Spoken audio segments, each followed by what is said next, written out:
Man, the master. By the mastery of self, a distinct form of consciousness is evolved, which some would call divine. It is distinguished from that ordinary human consciousness, which craves personal advantages and gratifications on the one hand, and is involved in remorse and sorrow on the other.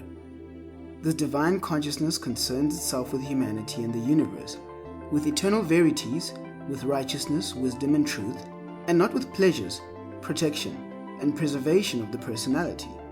Not that personal pleasure is destroyed, but that it is no longer craved and sought. It no longer takes a foremost place. It is purified, and it is received as the effect of right thought and action, and is no longer an end in itself. In the divine consciousness, there is neither sin nor sorrow. Even the sense of sin has passed away, and the true order and purpose of life being revealed, no cause is found for lamentation. Jesus called this state of consciousness, quote, the kingdom of heaven, unquote. Buddha named it, quote, nirvana, unquote. And Lao Tzu's term for it was, quote, Tao, unquote. Emerson refers to it as, quote, the oversoul, unquote. And Dr. Bucky calls it, quote, cosmic consciousness, unquote, in his valuable work bearing that title. The ordinary human consciousness is self-consciousness. Self, the personality, is placed before everything else. There are ceaseless anxieties and fears concerning the self. Its possible loss is thought to be the most grievous calamity, and its eternal preservation the most important thing in the universe. In divine consciousness, all this has passed away. Self has disappeared. Therefore, there can be no more fears and anxieties concerning the self. And things are considered and known as they are, and not as they afford pleasure or cause pain to self, not as self wishes them to be for its own temporal or eternal happiness. The self-conscious man is subject to desire. The divinely conscious man is master of desire. The former considers what is pleasant or unpleasant. The latter acts from the righteous law without reference to pleasure or pain. The race is passing through self-consciousness to divine consciousness, through the slavery of self, with its sense of sin and shame, to the freedom of truth, with its sense of purity and power. The great teachers and saviors of the race have already attained. In former existences, they have already passed through all forms of self-consciousness, and now, having subjugated self, have become divinely conscious. They have reached the summit of evolution on this earth, and have no further need to be reborn in the self-conscious form. They are masters of life. Having conquered self, they have acquired the supreme knowledge. Some of them are worshipped as God because they manifest a wisdom and consciousness which is quite distinct from the normal self-consciousness of humanity, and which is therefore regarded with and shrouded by incomprehensible mystery. Yet, in this divine consciousness, there is no mystery, but, on the contrary, a transparent simplicity which becomes apparent when the confusions of self are dispersed.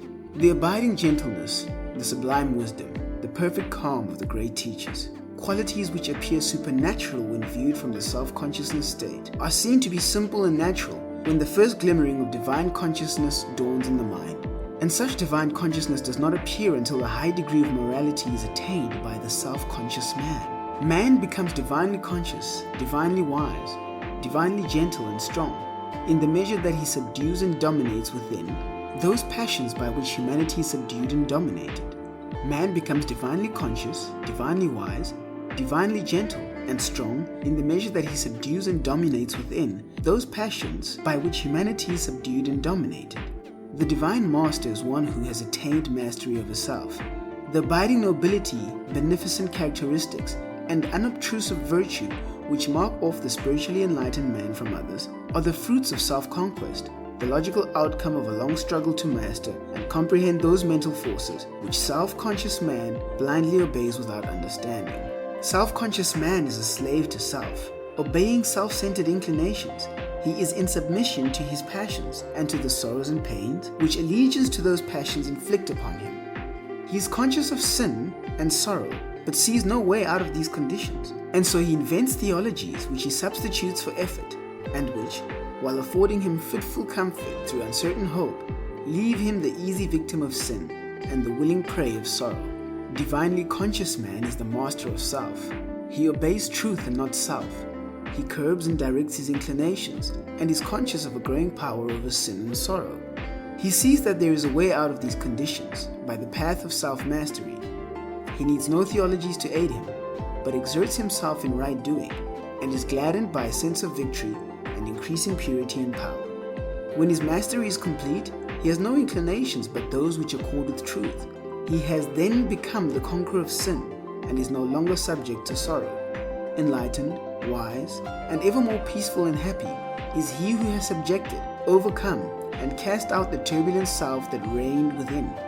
The tempests of sorrow do not chill him, the cares and troubles which beset man pass him by, and no evil thing overtakes him. Secure in divine virtue, no enemy can overthrow him, no foe can do him harm.